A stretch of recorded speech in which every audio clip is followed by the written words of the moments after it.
Jemaat yang terkasih, Salam.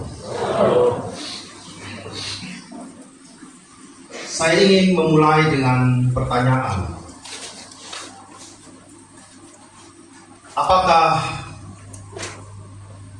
hari ini terdapat permasalahan dan konflik di dalam rumah tangga kita? Ya sebenarnya saya sudah tahu Pak Mama ya. Kita semua. Tetapi mungkin ada juga kita yang bisa saja pandai untuk menyimpan konflik itu.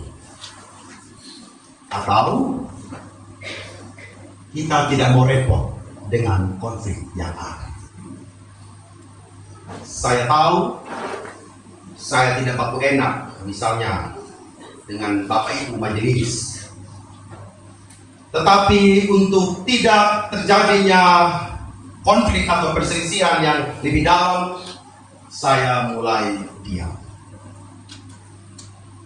Tidak ngomong, dan yang dikorbankan adalah pelayanan.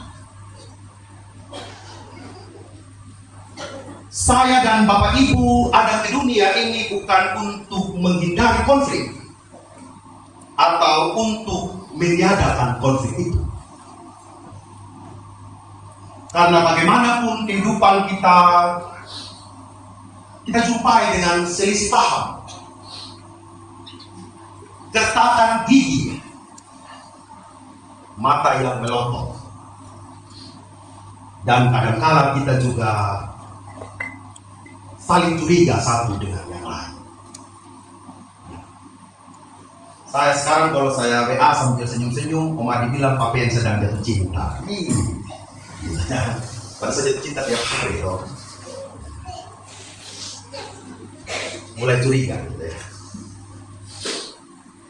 Bisa juga saya dan Papa Mama terlibat konflik dalam rumah tangga. Tetapi setiap ada pihak yang mau omong, entah istri atau suami, kita katakan omong yang lain saja. Tapi muka ibu jalan terus. Ibu jalan terus dan saling diam. Jadi hal-hal yang begitu juga bisa menjadi pemicu permasalahan yang lebih dalam. Artinya, kalau satu persoalan tidak diselesaikan secara tepat dan cepat, itulah nanti yang berembet kepada hal-hal yang lainnya. Contoh, di rumah mungkin suami tiap hari istri ini masak kangkung jalan terus. Tapi kalau saya ngomong ini bisa bakalan, ini wali bisa melempas. Tetapi katakanlah itu, tadi hanya gara-gara kangkung yang dia masak 3 hari berturut-turut, itu bisa melebar kepada apa? Dia punya bunyi motor knalpot saja sudah membuat kita tensi. Dia jemur handuk di tempat yang salah, kita bisa marah-marah. Dia kasih uang belanja sama kita dari suami, kurang 1.000 rupiah, bisa menjadi persoalan. Ditambah lagi anak-anak bawa masalah di dalam rumah, di sekolah, bakalai dan segala macam, jadi bertambah. Akhirnya masalah kampung tadi menjadi persoalan berat ketika semuanya yang datang itu bertubi-tubi. Akhirnya konflik besar pun terjadi, tamparan, saling maki terjadi di dalam rumah tangga.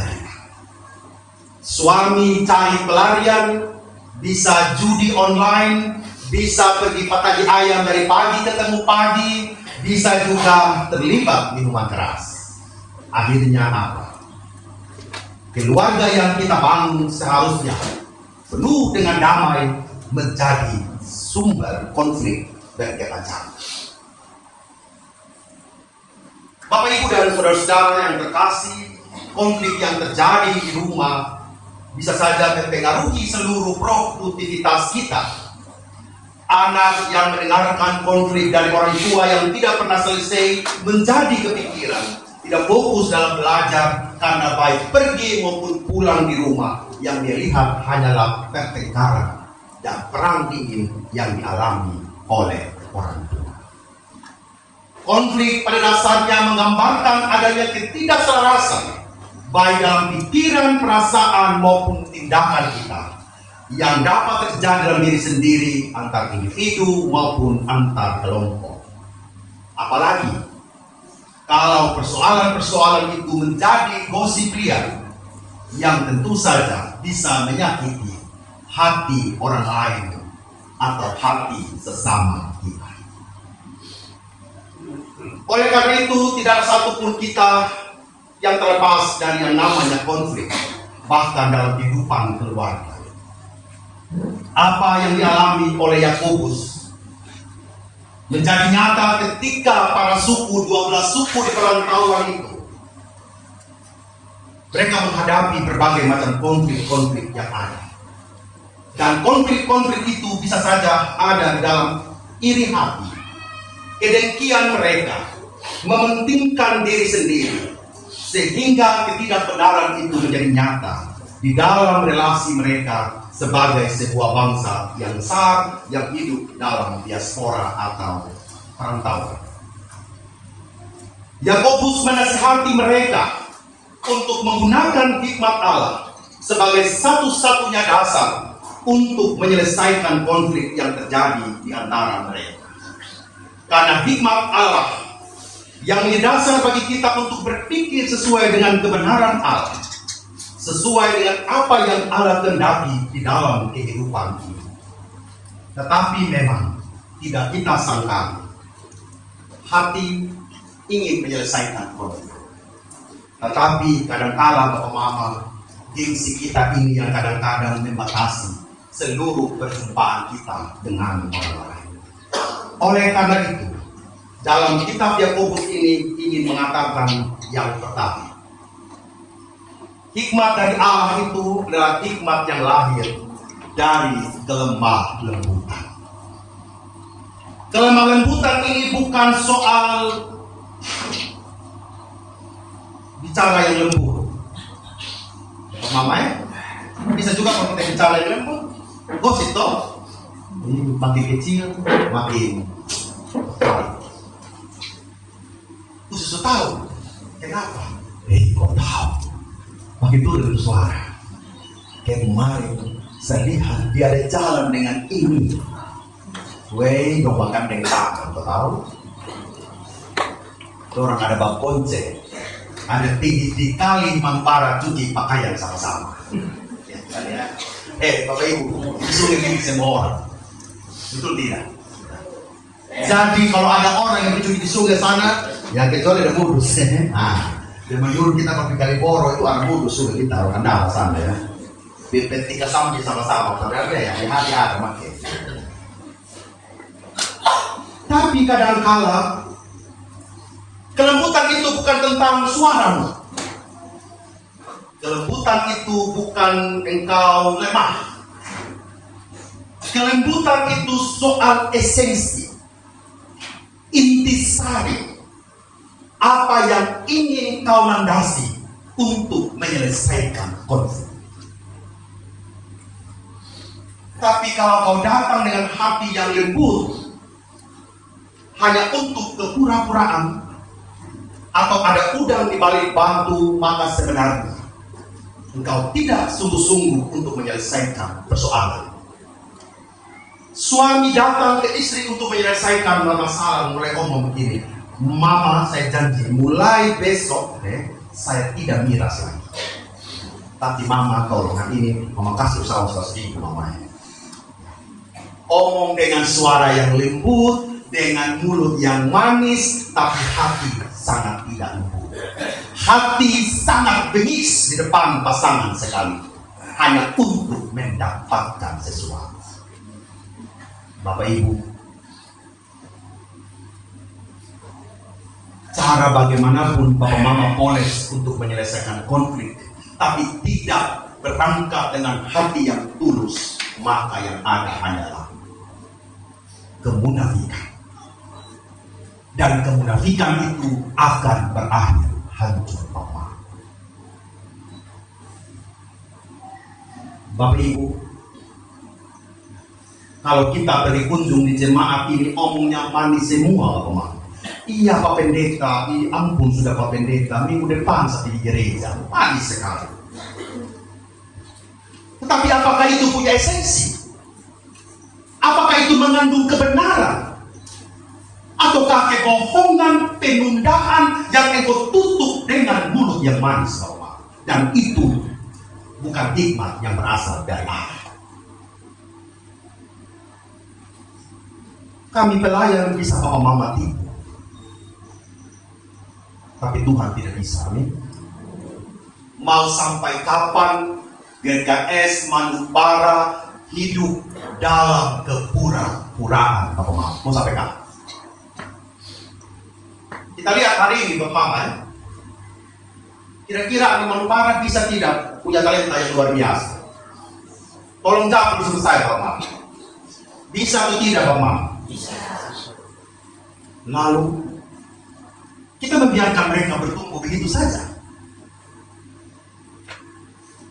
Lalu kita mau membiarkan anak-anak kita ini, lihat dia punya bapak mama, bapak mami, Mira setiap hari, judi setiap hari, berkelahi setiap hari. Renungkan sama-sama bapak mama. Kita tidak mau generasi Manubara ini terhilang, amin. Kita mau mereka ditemukan oleh Tuhan. Itu yang terus-menerus kami maksudkan sebagai majelis jemaat. Makanya datang ke gereja, Pak Mama. Jadi jangan dengar A di gereja, B di depan rumah pastori, C sampai di Kalimantan sana. Ini jangan. Majelis jemaat dan saya sebagai pendeta Bapak Mama ya, tidak ada niat jahat untuk gereja ini. Tidak ada. Saya dan Papa Mama ya sedang membangun di gereja, sedang membangun iman kita masing-masing. Tapi kalau Papa Mama hanya pasif-pasif saja Papa Mama, mau sehebat apapun saya ini ada di pulau Bapak Mama sebagai pimpin ya, jadi tidak ada, tidak ada. Jemaat ini bisa berjalan dalam semua perkara-perkara yang kita alami, dalam konflik-konflik yang terjadi di antara kita. Kita berangkat dari hikmat Allah, hikmat yang penuh dengan kelemah lembutan, hikmat yang penuh dengan ketulusan, hikmat yang penuh untuk membangun orang lain. Tuhan katakan ya, jika kamu menaruh perasaan iri hati, kamu mementingkan diri sendiri. Kita sedang mementingkan diri sendiri. Dan hikmat Allah tidak begitu Bapak Mama. Kita membangun gereja ini, kita membangun lokasi di pemakaman sana, tim revitalisasi bekerja, tim muger melayani, Bapak Mama melayani di komsel-komsel, komisi jatuh bangun membangun persekutuan kategorial dan komsel masing-masing. Hanya untuk apa? Untuk gereja ini tidak sedang ada dalam kepentingan diri sendiri. Satu orang maju, dia mau memajukan yang lain. Amin. Satu orang bertumbuh, dia mau mengajak yang lain untuk bertumbuh. Satu pemuda bertumbuh, dia ingin mengajak teman-teman yang lain itu untuk bertumbuh. Itu yang menjadi harapan-harapan kita bersama. Oleh karena itu Bapak Mama, kalau ada persoalan konflik, ya katakanlah sejujurnya. Amin. Jangan tipu. Kita suka sama saya Om Papen, kita suka sama Papen, stop sampai sini pulang ke darat dengan senang hati. Saya pulang dengan damai Bapak Mama. Saya datang kosong-kosong, saya pulang di kosong-kosong Bapak Mama. Saya terima Bapak. Saya tidak butuh lagi semua ya. Jadi saya butuh makan dia kali. Itu saja yang saya butuh sekarang Bapak Mama ya. Hal yang kedua, dalam hikmat Allah itu mengandung kebenaran.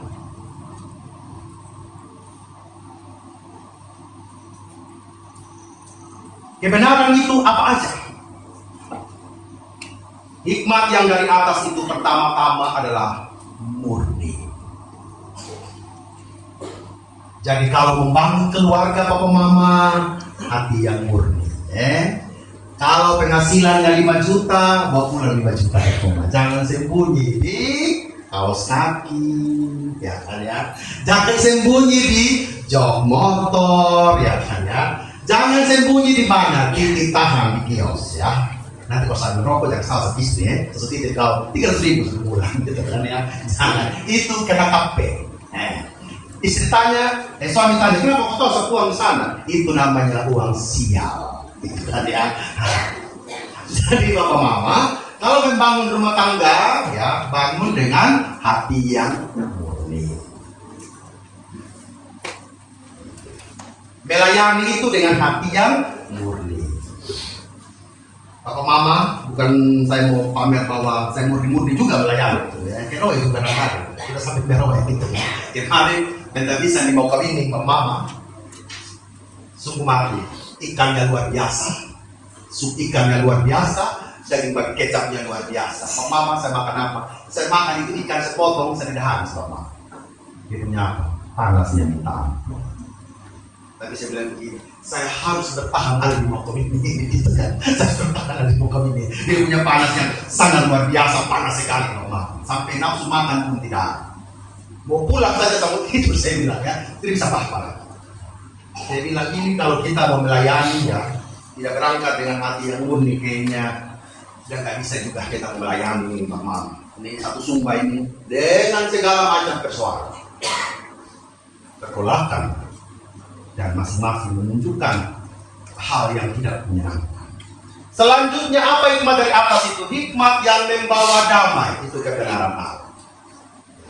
Jadi bapak mama, kalau ada gosip, ya dihentikan. Jangan sambil dicuci di kali, ada yang berpakaian, sambung yang tadi, sambung yang tadi, sambung.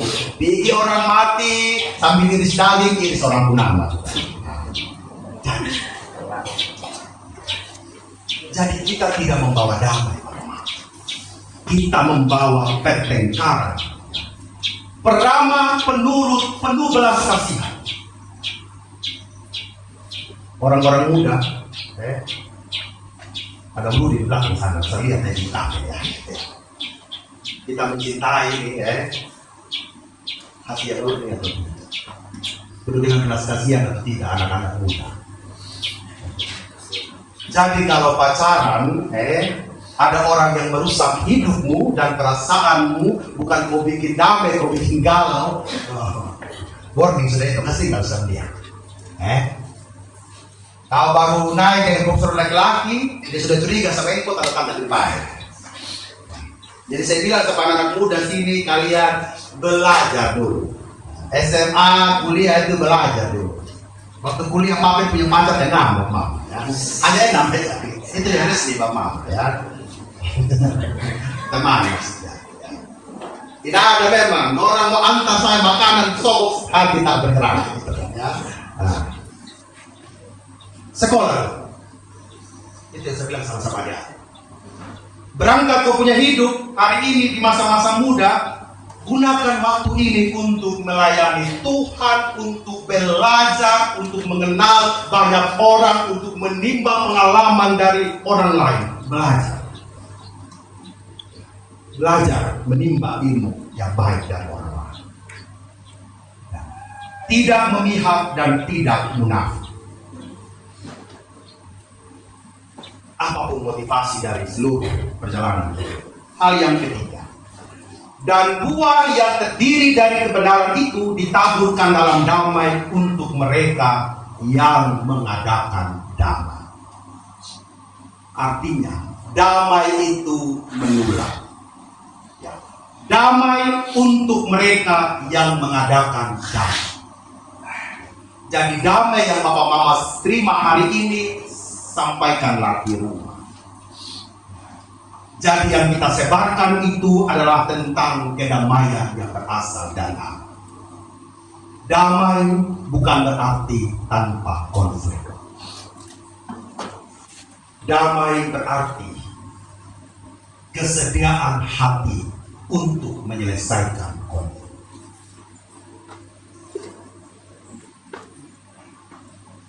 Dalam tradisi orang Toraja, ada tenong atau kerbau yang menjoget kirim terus itu. Dalam tradisi orang Sulawesi Selatan, filosofinya begini: menunduk dulu baru menanduk.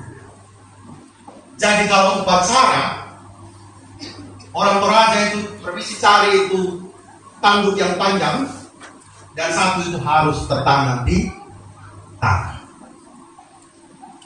Jadi semakin panjang itu tanduk, semakin menandakan bahwa kerbau itu makin beruntung.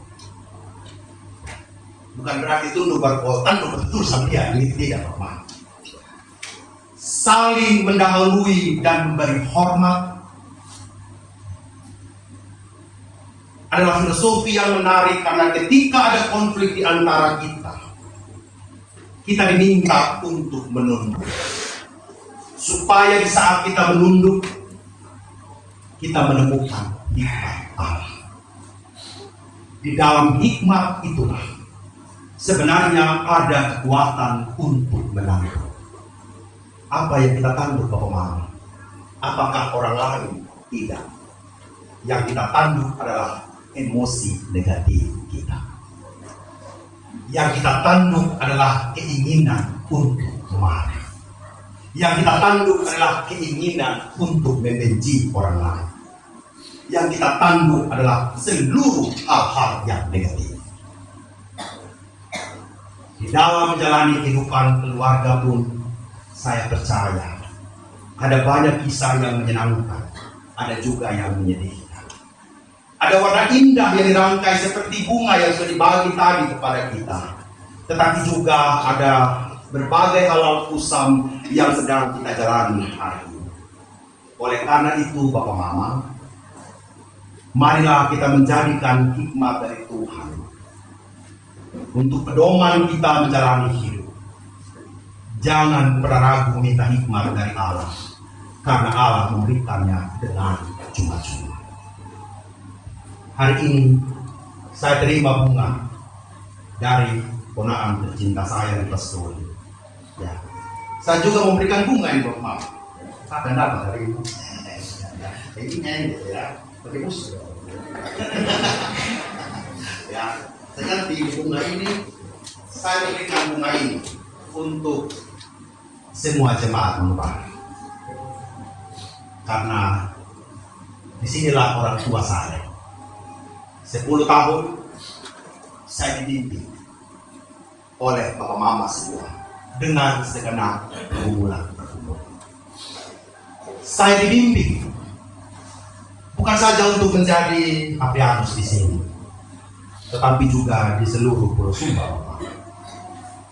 Jadi, mau jadi apapun saya, Bapak Mama, mau di sinode, di Salatiga, dimanapun, percaya saja, saya tidak sedang meninggalkan Bapak, kecuali orang baru sih saja. Itu Bapak Mama ya, Pak. Ya. Saya punya pikiran hari ini bukan sebatas di kali mana Bapak Mama, menyeberang.